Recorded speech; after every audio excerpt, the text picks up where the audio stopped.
우리가 지난 시간에 이 천상 신명 세계에 대해서 이제 우리가 알아봤잖아요. 그래서 천상 신명 세계에서는 바로 우리가 모든 만물에는 신성이 깃들어 있다라고 말씀을 드렸는데요. 그래서 모든 이제 만물에는 이 신이 깃들어 있습니다. 그래서 그런 신을 자연신이라고 합니다. 그리고 이 사람이 살다 죽은 신명을 인격신이라고 하는데요.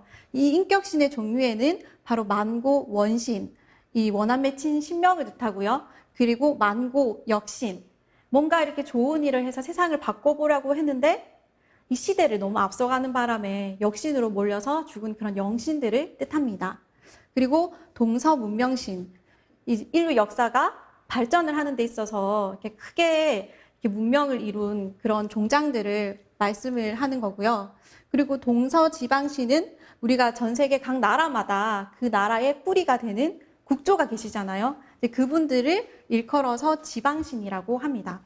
그리고 이제 각 성씨의 설령신이 있습니다. 그리고 사람들마다는 다 조상님이 있잖아요. 그래서 이런 뭐 자연신, 만고원신, 역신, 그리고 동서문명신, 동서지방신, 각 성씨의 설령신들을 천상 신명세계에 살고 계신데 이 모든 이 신명들을 주재하시는 바로 이 최고신을 바로 이 상제님이라고 우리가 하죠. 네, 그러면 이렇게 이 천상 신명 세계가 이렇게 펼쳐져 있는데요. 그리고 이런 수많은 신명들 중에서 과연 여러분들과 가장 밀접한 관련이 있는 신명은 누구일까요? 하나님? 네, 바로 조상님입니다. 예, 저는 이게 태상종롱사님께서 제가 진리를 만나고 해주신 이 말씀이 너무 이렇게 와닿았는데요. 이 세상에서 가장 소중한 게 누구냐? 이 하나님도 아니고 바로 내 자신이죠. 내 자신이 있어야 모든 것들이 존재하는 데 의미가 있잖아요. 근데 이 나를 존귀하게, 이 가장 존귀한 나를 있게 한 그분이 누구냐라고 하면 바로 내 부모, 내 조상이다라고 말씀을 해주셨습니다. 그래서 이 조상으로 하여금 내가 태어났기 때문에 내 개인에게는 조상이 제1의 하나님이다라고 말씀을 해주셨어요. 그래서 상제님보다도 우선되는 제1의 하나님이 바로 이 조상님이다라고 말씀을 해주셨습니다. 그래서 이 조상님은 구체적으로 보면은 바로 이 사설령을 말합니다. 여기에 내가 있잖아요. 나는 바로 이 부모님에 의해서 태어났죠. 근데 아버지도 또한 이 부모님이 계시죠. 그래서 이렇게 참대가 있고 또 이렇게 어머니가 있으면 어머니도 이제 부모님이 계셔가지고 바로 우리가 친가, 지내가, 외가, 외외가 해서 우리가 이렇게 사설령이 있습니다. 이 사설령을 함께 음양짝으로 이렇게 잘 모셔야지만 바로 이제 우리가 이제 그분들의 의모를 받을 수 있고 또 이제 우리가 이렇게 잘 될 수 있는 거죠. 그래서 종도사님께서는 이런 말씀을 해주셨습니다. 이 조상은 신명계에 가서도 자손만을 위해서 활동을 한다.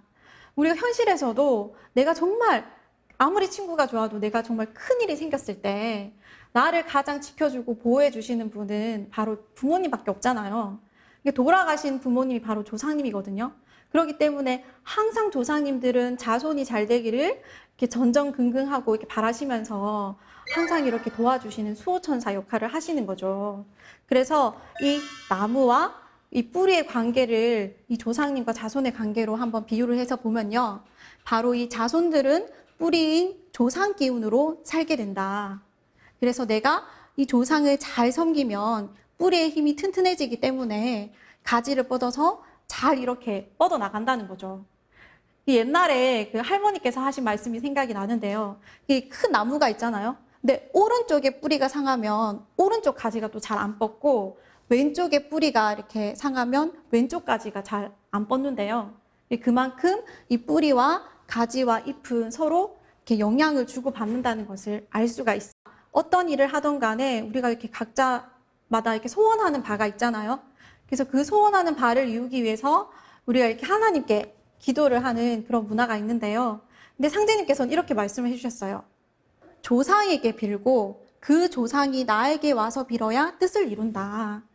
그래서 이 조상님에 대한 그런 절대성에 대해서 또 말씀을 해주셨습니다.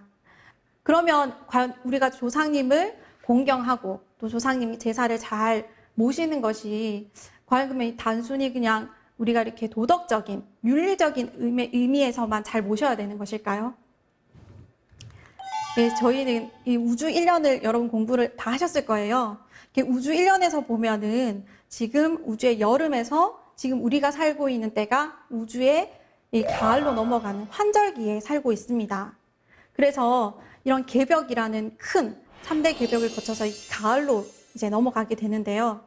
근데 이때 이 우리가 우주의 봄, 여름은 낳고 기르고 발전을 하는 때이기 때문에 우리가 이렇게 윤회를 거듭해서 이렇게 성장하고 발전을 하는데요. 이 가을이 되면 한번 열매를 맺어버리면 더 이상 유실수도 자라지 않잖아요. 그렇기 때문에 우리가 영원히 성숙을 하고 완성을 할 수 있는 마지막 기회가 바로 지금 하추 교역기입니다. 근데 우리가 그럼 열매를 맺으려면 그러면 어떠한 정신을 가져야 되냐? 바로 이제 원시 반본하는 그런 삶을 살아야 합니다. 그래서 나무를 보면은 모든 그런 나무 뿌리의 그런 생명의 에너지가 봄, 여름에는 위로 이렇게 뻗어 오르다가 이 가을이 되면 이 모든 그 생명의 에너지를 이렇게 뿌리로 이렇게 돌리면서 이 열매를 맺게 되는 그런 이치거든요. 그렇기 때문에 이 뿌리를 찾아야 뿌리와 하나가 돼야 열매를 맺을 수 있다는 거예요. 그래서 우리가 우리의 혈통의 뿌리인 조상님이 이렇게 뿌리 기운이 튼튼해야 조상님과 하나가 돼야지만 우리가 이제 열매 맺는 신앙을 할 수가 있다는 것입니다. 그래서 상제님께서는 이런 말씀을 해주셨어요. 설령신이 짱짱해야 나를 따르게 되나니 설령신을 잘 모시고 잘 대접하라 라고 말씀을 해주셨습니다. 그래서 짱짱하다는 건 튼튼하다는 말씀인 거죠. 그래서 이 설령신이 튼튼하기 위해서는 바로 이 증산도에서는 천도식을 올립니다. 그래서 이제 이 상제님과 또 태모님 그리고 이제 우리 국조이신 그 환인 당군 천재님을 같이 모시고요. 그리고 신앙의 우리의 그런 뿌리인 그런 이제 조상님을 함께 이렇게 모십니다.